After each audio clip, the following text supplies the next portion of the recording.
हेर्नु भएको दाइ म्युजिकका साथ यो चाहिँ यो खुर्सानी सुकाएका खुर्सानी चाहिँ सुक्लेर चाहिँ कुहेर जाला जस्तो हो, त्यही बेलालाई सदुपयोग गर्न चाहिँ टक्क के अचार हो अघि भिनेगरमा डुबाएर राखेपछि चाहिँ राम्रो हुन्छ भन्ने सुनेर चाहिँ सडक्क लगाइदिएपछि मन त पिरो खान्न, खाने मान्छेलाई काम लाग्छ नि त। खाने खालास के छ? मैले नि खान्छु।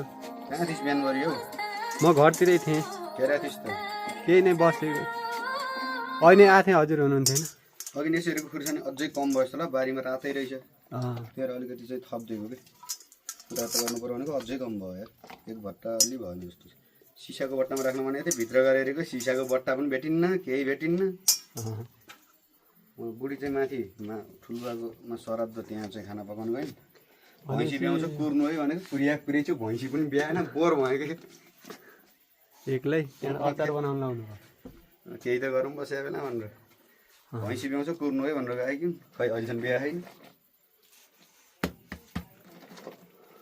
यो चाहिँ टक्क अरू बेला चाहिँ खाना हुन्छ नि त, घाममा सुकाइदिएपछि है। पिरो खाने मान्छेलाई त राम्रो हो नि त, यो त अर्ग्यानिक।